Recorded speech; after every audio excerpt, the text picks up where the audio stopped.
বন্ধুরা, বাংলায় একটা প্রবাদ আছে, পাপ বাপকেও ছাড়ে না। নিজের কৃতকর্মের ফল নিজেকেই ভোগ করতে হয়।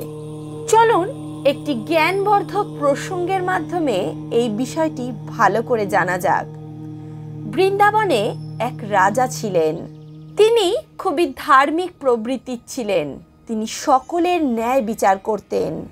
সেই মহান রাজা একজন বাবা ভোলানাথের ভক্ত ছিলেন।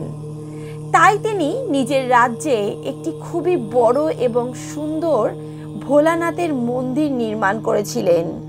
মহাদেবের মন্দিরে তিনি এক ব্রাহ্মণকে পূজারী হিসেবে নিযুক্ত করেন। সেই ব্রাহ্মণ অত্যন্ত ধার্মিক এবং সৎ ছিলেন। তিনি 20 বছর ধরে সেই মন্দিরেই পূজারীর কাজে নিযুক্ত ছিলেন, কিন্তু কখনোই তিনি রাজার কাছে কিছু চাননি। রাজা ব্রাহ্মণের এই স্বভাবে খুবই সন্তুষ্ট ছিলেন। বন্ধুরা, দৈবযোগে একদিন রাজার ঘরে এক পুত্র সন্তানের জন্ম হয়। রাজা তাকে লেখাপড়া শিখিয়ে অনেক শিক্ষিত করে তোলেন এবং তার বিবাহ খুবই সুন্দরী এক রাজকন্যার সঙ্গে দিয়ে দেন। বিবাহের রাতে রাজকন্যার কোনোভাবেই ঘুম আসছিল না। তাই সে ঘরের মধ্যেই এদিক ওদিক হাঁটাচলা করছিল। যখন সে হাঁটতে হাঁটতে পালঙ্কের দিকে আসে, সে দেখতে পায় একটি হিরে মুক্ত জড়ানো খুবই সুন্দর তরোয়াল সেই মহলের দেওয়ালে ঝোলানো রয়েছে। রাজকুমারী কৌতূহলবশত তরোয়ালটিকে হাতে নেয়। তরোয়ালটিকে হাতে নেওয়ার সঙ্গে সঙ্গেই তরোয়ালটি বিদ্যুতের মতো চমক দিয়ে ওঠে। তরোয়ালের চমকে রাজকুমারীর চোখ ধাঁধিয়ে যায়। ফলে তার হাত দিয়ে সেই তরোয়ালটি পড়ে যায় এবং তরোয়ালটি সোজা গিয়ে পড়ে রাজকুমারের গলার উপর। আর রাজকুমারের গলা সেখানেই কেটে দুভাগ হয়ে যায় এবং রাজকুমার সেখানেই মারা যান। রাজকুমারের এইরূপ মৃত্যুতে রাজকুমারী তো হতভম্ব হয়ে যায়। তিনি শোকে ভেঙে পড়েন। কিন্তু তার মাথায় এ কথাও আসে যে আমি যদি এখন সবাইকে সব সত্য বলে দিই, তাও তো কেউ আমার কোনো কথা বিশ্বাস করবে না। সবাই বলবে আমি কোনো কারণবশত রাজপুত্রকে হত্যা করেছি। এরপর সকাল হলো। সকালে রাজকন্যা রাজপুত্রের পাশে বসে বসে জোরে জোরে চিৎকার করে কাঁদতে থাকে আর বলতে থাকে, তাড়াতাড়ি আসো, দেখো কেউ যেন আমার রাজপুত্রকে হত্যা করে দিয়েছে। রাজকুমারীর এরূপ চিৎকার শুনে সকলে সেখানে ছুটে আসে। রাজাও তার কাছে এসে পৌঁছায়। রাজা তখন রাজকুমারীকে জিজ্ঞেস করে, কি হয়েছিল, কে এমন ঘটনা ঘটালো? তখন রাজকুমারী বলতে লাগে, আমি জানি না, আমি তার মুখ দেখতে পাইনি, কিন্তু আমি তাকে মন্দিরে ঢুকতে দেখেছি। তখন রাজা তার সৈনিকদের সঙ্গে মন্দিরে চলে আসেন আর দেখেন মন্দিরে ব্রাহ্মণ বসে বসে পুজো করছেন। তখন সবাই মিলে ব্রাহ্মণকে ধরে ফেলেন। ব্রাহ্মণ তো অবাক হয়ে যায়। সে তো বুঝতেই পারছিল না যে তার সঙ্গে কি ঘটছিল। সে বারবার রাজাকে বলতে লাগলো, আমি নির্দোষ, আমি কিছু করিনি, আমাকে ছেড়ে দিন, আমি রাজকুমারকে হত্যা করিনি, এমনকি এ বিষয় সম্বন্ধে আমি কিছুই জানি না। কিন্তু রাজা সেই পুরোহিতের কোনো কথাই শুনল না। এদিকে রাজা মনে মনে ভাবতে থাকেন, ব্রাহ্মণ হয়তো নির্দোষও হতে পারে, কিন্তু সকলে তো এখন ব্রাহ্মণের উপর দোষারোপ করছে। কিন্তু ব্রাহ্মণকে তো আমি মৃত্যুদণ্ডও দিতে পারবো না, ব্রহ্মহত্যার মতো পাপ আমি করতে পারবো না। তাই আমি ব্রাহ্মণকে মৃত্যুদণ্ড দেব না। এ কথা ভেবে রাজা ব্রাহ্মণকে বললেন, হে ব্রাহ্মণ, আমি ব্রহ্মহত্যার পাপ করতে পারবো না। তাই যে হাত দিয়ে তুমি তরোয়াল ধরেছিলে এবং আমার ছেলেকে হত্যা করেছিলে, সেই আঙুল আমি কেটে দেব। এই বলে রাজা ব্রাহ্মণের একটি হাত কেটে দিলেন। এইরূপ ভুল ন্যায় করতে দেখে ব্রাহ্মণ রাজার উপরে অত্যন্ত রেগে যান এবং তার রাজ্য ছেড়ে চলে যান। অনেক পথ অতিক্রম করার পর ব্রাহ্মণ কাশীতে পৌঁছান। কাশীতে গিয়ে ব্রাহ্মণ এক জ্যোতিষীর সঙ্গে সাক্ষাৎ করেন। ব্রাহ্মণ সেই জ্যোতিষীর সঙ্গে সাক্ষাৎ করতে তার বাড়িতে চলে আসেন। ব্রাহ্মণ জ্যোতিষীর বাড়িতে এসে দেখেন জ্যোতিষী তো বাড়িতে নেই, তবে জ্যোতিষীর স্ত্রী তার সম্বন্ধে উল্টো পাল্টা বলছেন। তিনি জ্যোতিষীকে অকথ্য গালিগালাজ করছিলেন। কিছুক্ষণ পর জ্যোতিষী বাড়িতে চলে আসেন। জ্যোতিষীকে দেখা মাত্রই তার স্ত্রী আরো বাজেভাবে তাকে অপমান করতে লাগলো, কিন্তু জ্যোতিষী তার স্ত্রীকে কিছুই বলল না। জ্যোতিষী তার স্ত্রীকে কিছু না বলেই ঘরে ঢুকে পড়লেন এবং তার আসনে গিয়ে বসে পড়লেন। ব্রাহ্মণকে ডেকে পাঠালেন ঘরের ভিতর, আর ব্রাহ্মণকে বললেন, বলুন ব্রাহ্মণ মহারাজ, আপনি কি কারণে এসেছেন? ব্রাহ্মণ জ্যোতিষীকে বলতে লাগলেন, হে জ্যোতিষী মহারাজ, আমি এসেছিলাম তো আমার ব্যাপারে কিছু জানতে, কিন্তু এখানে এসে আমার মত পরিবর্তন হয়েছে। আপনি প্রথমে আপনার ব্যাপারে আমাকে কিছু বলুন। আমি আপনার গৃহে এসে দেখলাম আপনার স্ত্রী আপনার সম্বন্ধে অনেক উল্টোপাল্টা কথা বলছে। আপনার আসার পরও তিনি আপনাকে খুব বাজেভাবে অপমান করলেন। আপনার স্ত্রী আপনার সঙ্গে এমনটা কেন করেন? তখন জ্যোতিষী সামান্য হেসে বললেন, এ আমার স্ত্রী নয়, এ আমার কর্ম।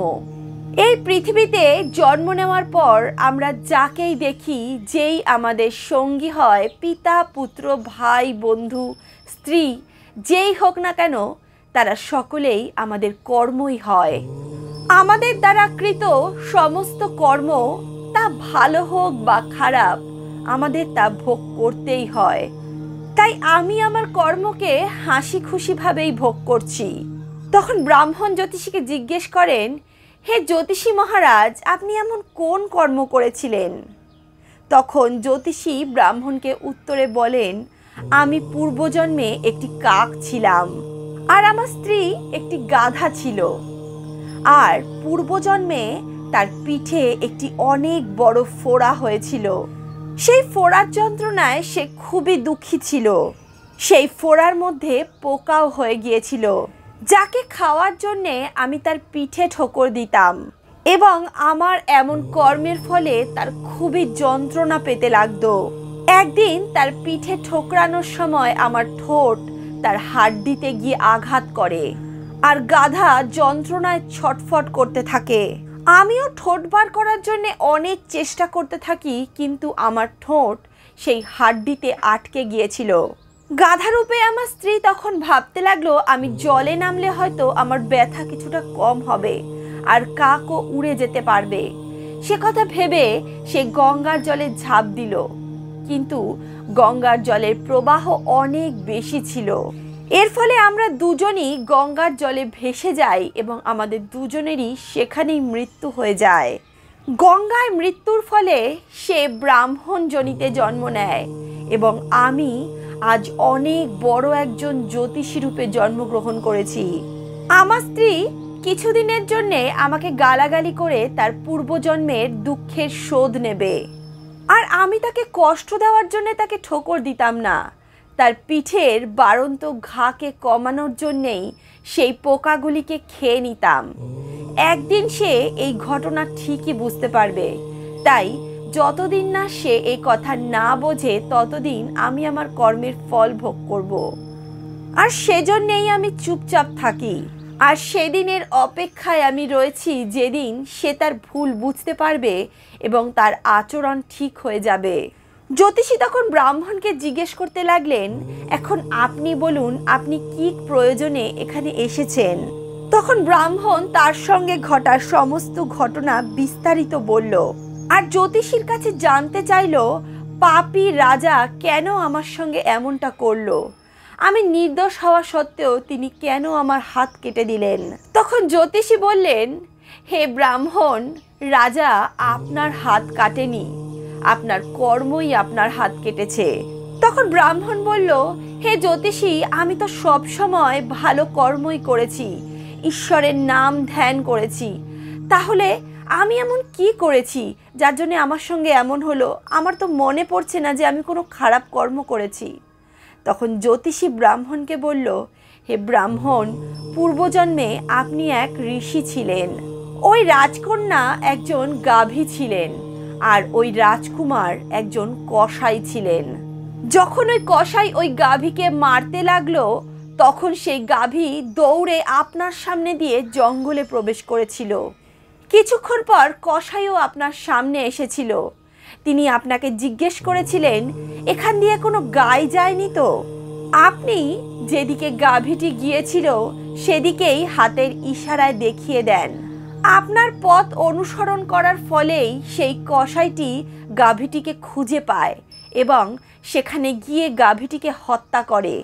এরই মধ্যে জঙ্গল থেকে একটি হিংস্র বাঘ বেরিয়ে আসে এবং সেই বাঘটি কসাই এবং গাভী দুজনকেই খেয়ে ফেলে। এ জন্মে কসাই রাজকুমার এবং গাভী রাজকন্যা রূপে জন্ম নিয়েছে। তাদের পূর্বজন্মের ফল সম্পন্ন করার জন্য বিধাতা তাদের এক রাতের জন্য এক করেন। কসাই গাইকে তরোয়াল দিয়ে মেরেছিল, তাই রাজকুমারীর হাতে ভুলবশত সেই তরোয়ালটি পড়ে আর একইভাবে রাজকুমারের গলা কেটে যায় এবং সে মারা যায়। এইভাবে কর্ম তার ফল দেয়। আর তুমি একজন ঋষি হওয়া সত্ত্বেও সৎ কর্মে লিপ্ত হওনি। তোমার হাতের ইশারাতেই সেই কসাই ওই গাভীকে খুঁজে পেয়েছিল এবং মেরে ফেলেছিল। তাই তুমি যে হাত দিয়ে কসাইকে ইশারা করেছিলে, রাজা তোমার সেই হাতটি কেটে দেয়। তোমার পাপ কর্মই তোমার সেই হাতটি কাটার জন্য দায়ী হয়। হে ব্রাহ্মণ, এতে তোমারই পূর্বজন্মের কৃত দোষ ছিল। তুমি এর জন্যে অন্য কাউকে দোষারোপ করো না আর সুখপূর্বক জীবনযাপন করো। বন্ধুরা, এই কাহিনীর মূল অর্থ হলো আমাদের সর্বদাই নিজেদের কর্মগুলিকে ভেবে চিন্তে করা উচিত। কারণ আমরা যে কর্ম করব, কোনো না কোনোভাবে সেই কর্মই ঘুরে ফিরে আমাদের কাছে ফল হয়ে আসবে। আমরা কোনো না কোনোভাবে সেই কর্মের ফল অবশ্যই পাবো। এই জন্মে নয়তো পরজন্মে অবশ্যই পাবো। তাই আমাদের সর্বদা সৎ কর্ম করা উচিত, সৎ পথে চলা উচিত, যাতে এ জন্মে এবং পরবর্তী সমস্ত জন্মেই আমাদের সঙ্গে শুধু ভালোটাই ঘটে। বন্ধুরা, আমরা যখন কোনো বিপদে পড়ি, আমাদের দ্বারা যদি কখনো কোনো ভুল হয়, আমরা কিন্তু নিজেদের ভুল নিজেরা স্বীকার করতে চাই না। আমরা অন্যের উপর তার দোষ দিই বা অন্যকে দোষারোপ করতে থাকি অনবরত। কিন্তু একবার মাথা ঠান্ডা হয়ে যাওয়ার পর এক জায়গায় নিশ্চিন্ত হয়ে বসে একটা কথা ভাববেন যে এই যে ঘটনাটা ঘটলো, এর পিছনে কি শুধুমাত্র অন্যেরই দোষ ছিল, নাকি আপনারও কিছু দোষ ছিল? বাংলায় একটা প্রবাদ আছে, এক হাতে তালি বাজে না। কথাটা শুনতে খুব খারাপ লাগলেও এটাই সত্যি। মানুষ নিজের কর্মফলই ভোগ করে। অর্থাৎ আমরা যদি কোনো কর্মে লিপ্ত হই, সেটা যদি সৎকর্ম হয়, তাহলে আমাদের সঙ্গে ভালো ঘটনাই ঘটবে। আমরা ভালো কর্মে লিপ্ত হলে আমাদের সঙ্গে ভালোই হবে। কিন্তু আমরা যদি খারাপ কর্মে লিপ্ত হই, তাহলে আমাদের সঙ্গে খারাপটা ঘটতে বাধ্য। বলা হয় অন্যায়কারী আর অন্যায়কারীর সঙ্গ দেওয়া ব্যক্তি দুজনেই সমান দোষী হয়। তাই আপনি যদি কোনো অন্যায় নাও করেন, যদি কোনো অন্যায়কারী ব্যক্তির সঙ্গও দেন, তবেও আপনি পাপের ভাগীদারই হবেন। বন্ধুরা, আজকের এই প্রসঙ্গ আপনাদের কেমন লাগলো অবশ্যই কমেন্ট বক্সে লিখে জানাবেন। এই নিয়ে আপনাদের মন্তব্যও অবশ্যই কমেন্ট বক্সে লিখে জানাবেন। আপনাদের মূল্যবান মন্তব্য আমাদের নতুন ভিডিও বানানোর প্রেরণা যোগায়। জীবনের সমস্ত রকম বাধা বিপত্তি কাটিয়ে তোলার একটাই পথ, একটাই রাস্তা, সৎ কর্ম করে যাওয়া আর অন্তর্মন থেকে বলা রাধে রাধে।